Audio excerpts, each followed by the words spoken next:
Cooler से भरा ससुराल।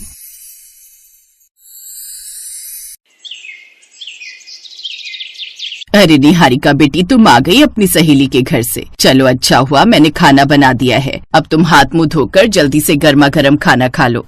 ठीक है माँ। अरे क्या हुआ बेटी, तुम आज उदास क्यों लग रही हो? काजल से तुम्हारा कुछ झगड़ा हुआ है क्या? माँ, काजल की मम्मी कह रही थी कि मैं रोज उनके घर पर पढ़ाई के बहाने कूलर की हवा खाने चली जाती हूँ, क्योंकि हमारे घर में कूलर नहीं है इसलिए। लेकिन माँ, मुझसे गर्मी में नहीं रहा जाता। माँ, हमारे घर भी कूलर होता तो मुझे किसी और के घर नहीं जाना पड़ता।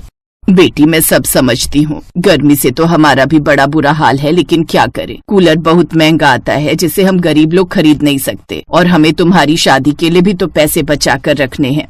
गर्मी के मौसम में कूलर न होने की वजह से पूरे परिवार का हाल बेहाल रहता था। ऐसे ही कुछ समय बीत जाता है। फिर एक दिन निहारिका के लिए मंदिर के पंडित जी एक रिश्ता लेकर आते हैं। पंडित जी लड़के के बारे में सारी बात सरिता को बताते हैं। हम गरीब हैं तो क्या हुआ, इसका मतलब ये थोड़ी है मैं अपनी बेटी को किसी के भी खूंटे से बांध दूंगी। बहन जी, मैं कह रहा हूँ ना, आंख बंद करके रिश्ते के लिए हाँ कर दीजिए। अच्छे लोग हैं, उनकी खुद की कंपनी है, वो भी कूलर बनाने की। आपकी बेटी राज करेगी, राज। कूलर का नाम सुनते ही निहारिका खुश होकर कहती है, माँ, मेरी तरफ से तो इस रिश्ते के लिए हाँ समझिए, क्योंकि इतने सालों से मैं कूलर के लिए तरसती आई हूँ। उनका तो खुद का कूलर का काम है। भगवान की दुआ से मुझे कूलर वाली ससुराल मिली है, आप मना मत कीजिए। सरिता अपनी बेटी की खुशी देखते हुए इस रिश्ते के लिए हाँ कर देती है और कुछ दिनों में निहारिका की अच्छे खासे परिवार में शादी हो जाती है। फिर सारी रस्मों के बाद जब निहारिका अपने कमरे में जाती है तो देखती है कि कमरे के चारों तरफ कूलर ही लगे पड़े हैं, जो उसे ठंडी हवा का आनंद दे रहे थे। तभी निहारिका अपने पति से कहती है, आपके कमरे में तो 4-4 कूलर लगे हैं जी। वो तो होंगे ही ना, हमारा कूलर का खुद का जो काम है। अब तुम्हें कभी भी इस घर में 1 मिनट के लिए गर्मी नहीं लगेगी। कूलर से भरा ससुराल पाकर निहारिका काफी खुश थी। अब चाहे बाथरूम में कपड़े धोने हो या रसोई में खाना बनाना हो, चाहे हॉल में झाड़ू पोछा करना हो, हर जगह कूलर लगा होता है, जिससे निहारिका को काम करने में कोई भी दिक्कत नहीं होती थी। एक रोज निहारिका झाड़ू लगाती हुई खुद से कहती है, मायके में तो गर्मी में काम करते हुए हालत खराब हो जाती थी, लेकिन यहाँ तो ठंडी हवा में काम करने का और ज्यादा मन करता है। झाड़ू लगाकर निहारिका जैसे ही अपने कमरे में जाती है, तभी पीछे से आकर निहारिका की सास उससे कहती है, बहू, मैंने गेहूं मंगवा दिए हैं, तू गेहूं को छत पर धोकर अच्छे से सूखने के लिए डाल कर आ जा। हे भगवान, छत पर तो बहुत ज्यादा गर्मी है। इतनी तेज धूप में तो गेहूं धोकर सुखाने में बहुत टाइम लग जाएगा। गर्मी में तो मेरी छत पर हालत ही खराब हो जाएगी। फिर वो डरती हुई छत पर जाती है और निहारिका छत पर जाकर देखती है तो वहाँ भी कूलर लगा होता है। अरे वाह, क्या बात है, मेरी तो ससुराल में छत पर भी कूलर लगा हुआ है। अब तो मैं छत पर भी आराम से काम कर लूंगी। छत पर भी कूलर लगे होने पर निहारिका आराम से काम करती है और गेहूं को भी सूखने के लिए डाल देती है। थोड़ी देर बाद ही शाम को बालकनी में कूलर की हवा लेती हुई चाय की चुस्की लेती है। मुझे चाय पीनी बहुत पसंद थी, हर गर्मी में मेरी चाय छूट जाती थी, लेकिन अब देखो सुबह से 5 कप चाय पी चुकी हूँ। बड़ी खुश नसीब हूँ मैं जो मुझे कूलर से भरा ससुराल मिला है। ऐसे कुछ दिन गुजर जाते हैं। फिर एक दिन जब निहारिका बाथरूम से नहाकर बाहर आती है तो कमरे में लगे कूलर से ठंडी हवा से उसे कपकपी उठने लगती है, जिससे वो सारे कूलर बंद कर देती है। तभी कमरे में सोते हुए उसके पति गौतम की आंख खुल जाती है। निहारिका, तुमने कूलर क्यों बंद कर दिया? इसको चलाओ प्लीज, मेरी सारी नींद खराब कर दी तुमने। मैं अभी नहा कर आई हूँ जी, और मुझे ठंड लग रही है। ठंड लग रही है तो बाहर चली जाओ, लेकिन कूलर चला दो, मेरी नींद क्यों खराब कर रही हो? गौतम के कहने पर उसको कूलर चलाना पड़ता है और ठंड से कांपती हुई वो कमरे में झाड़ू पोछा करती है। थोड़ी देर बाद निहारिका रसोई में जब जाती है तो देखती है उसकी सास कूलर चलाकर रसोई में काम कर रही थी, जिससे बार बार सब्जी का धुआं पूरी रसोई में हो रहा था, जिसे देखकर वो कूलर का प्लग निकाल देती है।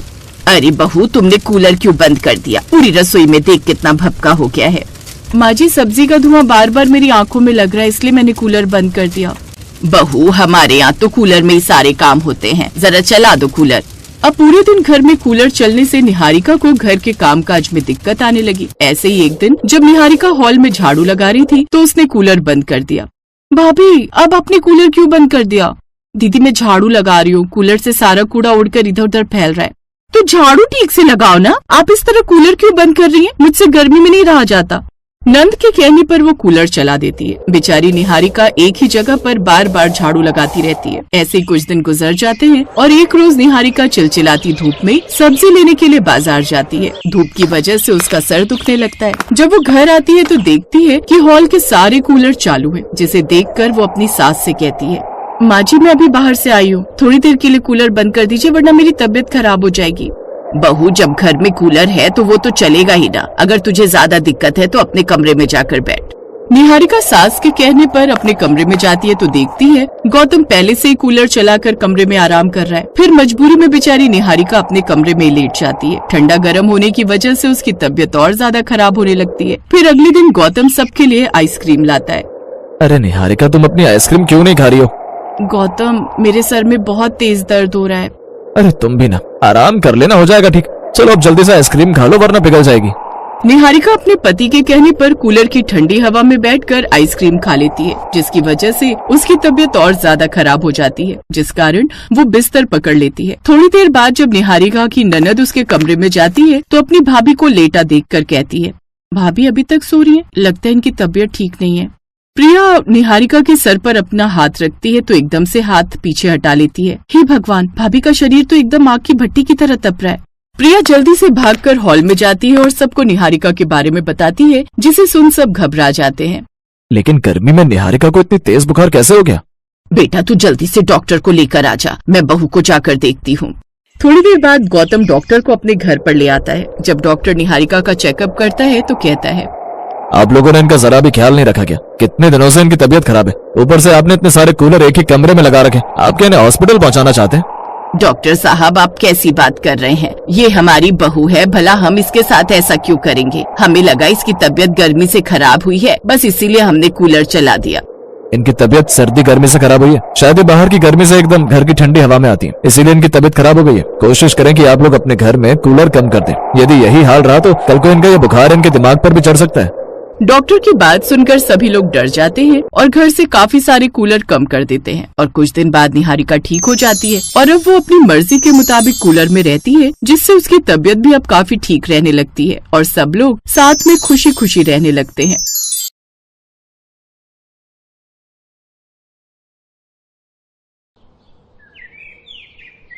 बेटा, शहर जाकर तुम तीनों अपना ख्याल रखना और समय समय पर चिट्ठी लिखते रहना। माँ, तुम चिंता मत करो, हम अपना ध्यान रखेंगे। और हाँ माँ, हम शहर से ढेर सारा पैसा कमा कर लाएंगे और फिर हमारी सारी परेशानियां दूर हो जाएंगी। ये कहकर वो तीनों शहर चले जाते हैं। रमा अपनी तीनों बहुओं सुमन, पूजा और मीनू के साथ रहती है।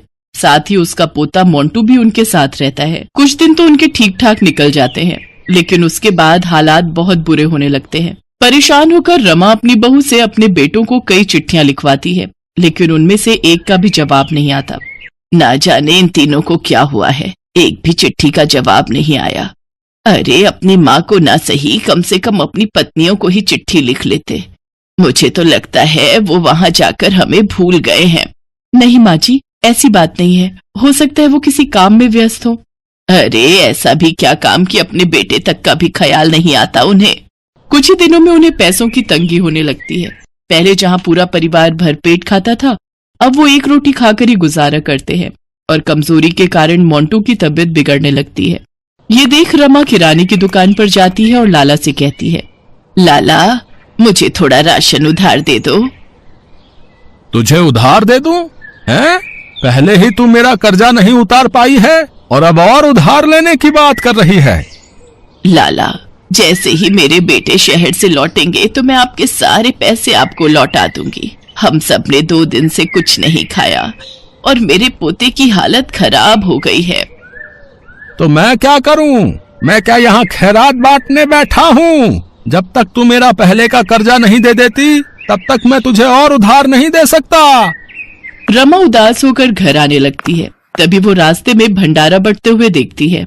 वो भंडारे का खाना अपनी बहुओं और पोते के लिए लेकर घर आती है।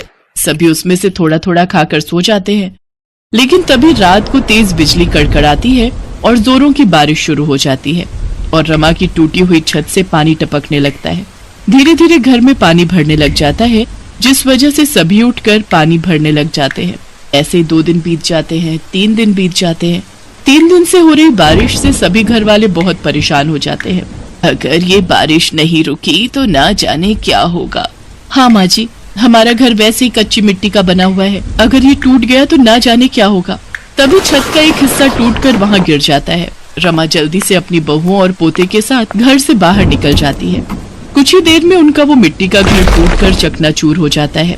माँ जी, हमारा घर, अब हम क्या करेंगे? दादी माँ, अब हम कहाँ रहेंगे? अपने घर की ऐसी हालत देखकर उन सबकी आंखों में आंसू आ जाते हैं। बेचारी रमा अपनी तीनों बहुओं और पोते के साथ सड़क पर चलने लगती है। चलते हुए उन्हें सड़क किनारे एक बहुत बड़ा पाइप दिखता है और वो सभी बारिश से बचने के लिए उसमें जाकर रहने लगते हैं। आज उन सभी को भूखा रहते हुए 3 दिन हो चुके थे। अपने पोते की बिगड़ती हालत देख रमा काम की तलाश में निकल जाती है। काफी देर तक काम ढूंढने के बाद वो एक ढाबे पर पहुंचती है। सेठ जी, मेरी 3 बहुएं और पोता 3 दिन से भूखे हैं। इस बारिश में हमारा मिट्टी का घर भी ढह गया है, इसीलिए मैं काम की तलाश में निकली हूँ। कृपा करके आप मुझे कुछ काम दे दीजिए, मैं कुछ भी काम कर लूंगी। मैं तो खुद कब से काम वाली की तलाश में था। अच्छा हुआ आप आ गईं। आप यहाँ काम कर सकती हैं, इससे हमारी भी काफी मदद हो जाएगी। आपका बहुत बहुत शुक्रिया सेठ जी। रमा अगले दिन से ही उस ढाबे पर काम करने लगती है और अपनी बहुओं और पोते का पेट पालती है। ऐसे ही समय बीतता है और एक रोज रमा के तीनों बेटे गांव वापस आते हैं। उन्हें जब गांव वालों से अपने घर के हालातों के बारे में पता चलता है तो वो उस ढाबे पर पहुंचते हैं जहां रमा काम करती थी। उन्हें देख रमा की आंखों में आंसू आ जाते हैं और वो रोते हुए कहती है, कहाँ थे तुम तीनों, और तुमने आज तक क्यों नहीं एक भी चिट्ठी का जवाब दिया? हाँ तुम सब जानते भी हो तुम्हारे पीछे से हमें कितने बुरे दिन देखने पड़े। माँ, शहर में काम के चक्कर में हम तीनों भाई आपको चिट्ठी नहीं लिख पाए, लेकिन हम जिस मकसद से गए थे वो पूरा हो गया माँ। हाँ माँ, हम तीनों ने खूब पैसा कमा लिया है। अब हम उन पैसों से एक नया घर लेंगे। और माँ, साथ ही अब हम यहीं पर अपना कोई काम शुरू करेंगे और एक साथ खुशी खुशी रहेंगे। ये सब सुनकर रमा बहुत खुश हो जाती है। इसके बाद तीनों भाई एक बड़ा सा नया घर खरीदते हैं और खुद का बिजनेस खड़ा करते हैं, जिससे वो और भी ज्यादा पैसे कमाते हैं।